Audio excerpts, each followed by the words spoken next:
misaa duniyaa fi dubartiin akka Muhammad bayaan fattante kanatti warri amma jirtan dhaloonni amma jirtan kun akka isin hin fattan saamsan isinidha. Keessaa dhalaafa halaalatti irraa dhiyeessa. Erguma durii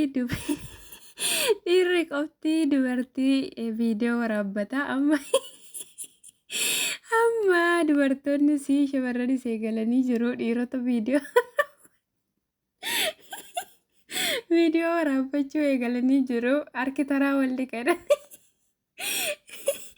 Ashama harka fuunee hordoftoota koo nagaa waaqayyo sinifaa baay'atu akkam jirtu nagaa keessanii an nagaadha rabbi nagaa.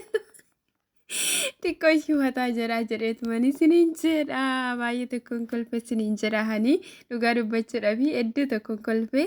Haaraa kan dhuftan immoo nooraa baga nagaan dhuftanii subscribe gochuudhaanii gara maatii keenyatti dabalama akkasuma immoo mallattoo alarmii jirtu jala ishiiti jechuudha gurraachessaadha. Yeroo yeroodhaanii wantoonni asii gallakkifaman akka simbira ga'aniif siniin jedha yeroo tokko sammuu keenyallee bashannansiisuun baay'ee barbaachisaadha siniin jedha akkuma beekamu Muhammad Bayyan jechuudha ustaaz Muhammad Bayyanii kaleessa jechuudha waa'ee viidiyoo isaa gadi ba'uu irratti yaada kennee ture jechuudha viidiyoo isaa gadi ba'ee jira garuu ana baay'ee tokko na dabbare siniin jedha qullaa namaatis akka sana gadi baasanii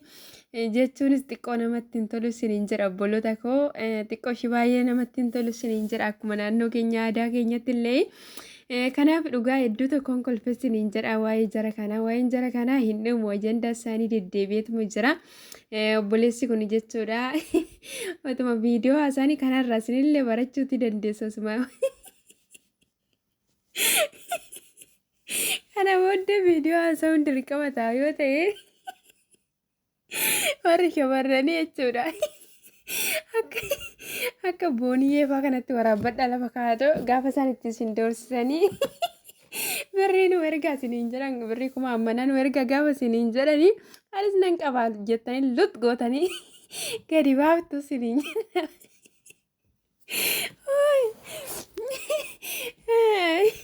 Akka har'aa kanatti gadi baaftu. Obboloota koo dhugaa rabbii hedduu tokkoon kolfessiniin jedha wanti miidiyaa kanarratti argaa hullu wantoonni hedduu isaanii wantoota nama jibbisiisan siniin jedha bara kana keessatti keessuma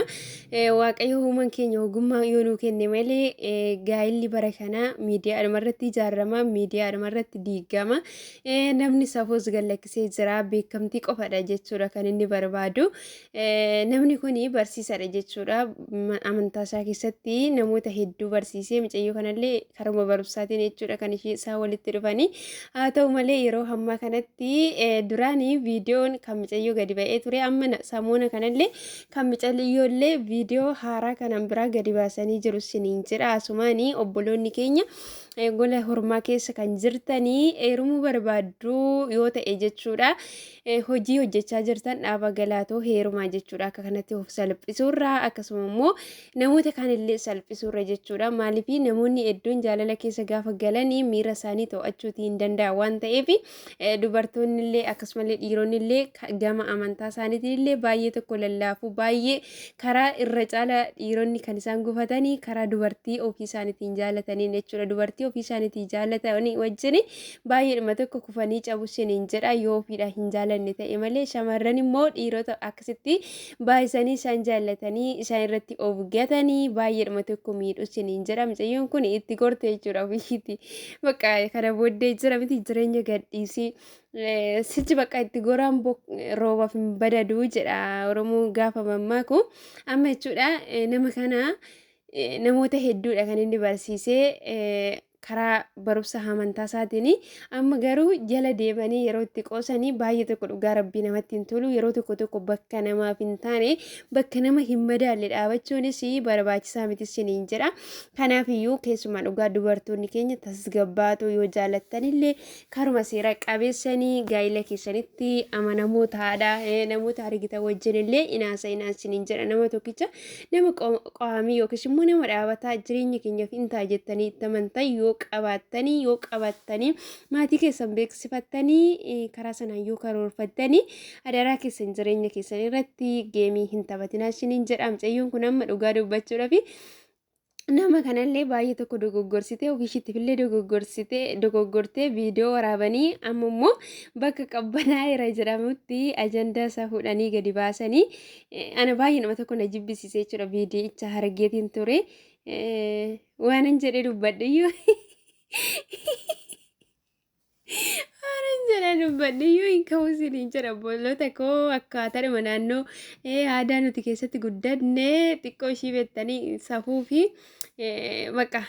hin jira jechuudha. Kanaaf waanuma akkasii kanan harkifadhee dhufee baay'ee tokko na dabbara dubbachuu isaayyuu isiniin jedha obboloota koo adaraa shamarran keenya of eeggannoo taasisaa waan akkasii hin hojjetinaadha. Ofii keessaniillee miira keessa galtanii to'ii viidiyoo hin taane waraabdanii dhiirotaan ergina akkasuma immoo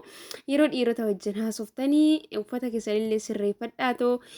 bakka qullaa keessan dhiirota wajjin haasa'inaa isiniin jira bara kana keessatti namoonni amanamu hin jiru warri dhiirotaallee dubartoonni hin jiru waan ta'anii fi dubartoonni bakka jireenya gadhiisii kan jiraatan ofiidhaaf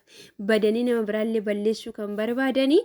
adaraa keessan of eeggannoo taasisaa maaliif namoota isin duuba deeman namoota isin bakka guddaatti isin eegantu jiru waan ta'eef gaafa isin immoo bakka hin taanetti dhaxxanii mul'attanii ulfinni namummaa keessanillee gadi isin jalaa bu'aa deema borullee jireenya keessan irratti dhiibbaa qaba maaliif namni kamiyyuu akka har'aa kanatti nafu waan ta'eef dhala godhataa dhalli isaa sun immoo viidiyoo har'a jechuudha miidiyaa hawaasaa irratti waan ta'eef guyyaa tokko yoo argee hiriyoota isaanii keessaa itti qaaneffachuutii danda'u abbaan keenya haati keenya akka kana jechuutii danda'u kana isiniin jedha obboloonni jechuudha waa'ee nama kanaa immoo viidiyoo isaa walii gadi ooftan adaraa keessan isaa isiniin jedha amilee isaa hin cabsinaadha amma fuudheera waan ta'eef haadha manaa isaa wajjin jabaatee amantaa isaati irratti akkuma duraatti barsiisu akka itti fufullee dhiisaa amilee isaa hin cabsinaa isiniin jedha booniyyeen kunillee ishiin miidiyaarraa hin galtu yoom wayyuu taananii kana isiniin jedha obboloota koo of eeggannoo taasisaadha jireenya keessanii fuutanii iddoo hin taane hin kaayinaa isiniin jedha yeroo qabdan keessatti iddoo bu'aa isinii qabu bakka namoota isin gorsuu danda'an akkasuma immoo karaa amantaa keessanii musliima kan taatanii gara barumsa quraana keessanii kiristaanillee kan taatanii gara amantaa keessanii karaa macaafa qulqulluu barachuu isa kana jechuudha kan yeroo kana irratti dabarsaa malee calliftanii jana waanuma bakka bu'aa isiniif hin qabne wajjin jireenya keessan yeroo keessan akkasuma immoo jechuudha namummaa keessan hin xureessinaa isiniin jira bakkuma isin fayyadutti bakka barumsa tokko argachuu dandeessanitti bakka itti sammuu keessan gabbifachuu amantaa keessanillee itti gabbifachuutti dandeessani amantaa kan maaliif hin taane jechuudha isa kana irratti hirmaannaa taasisaadha gaafa isin nama gaarii taatan gaafa ati dubartii cimtuu dhiira cimaa gaafa ati taate biyya hundootu si kabaja jechuudha garuu amma ati ofii keetiif of hin kabajnetti amma ofii keetiif iddoo ta'u hin dhaabannetti namuu sin kabajuu namnu nama mammaaksaa ajandaa si godhatee sirratti haasaa isiniin jedha egaa obboloota koo dogoggorri yoo jiraate na of galchaa jecha asumaan turtii gaarii qabaadha obboloota koo. Subscribe, share, like, and comment. Thank you for watching. Kenna Jalila.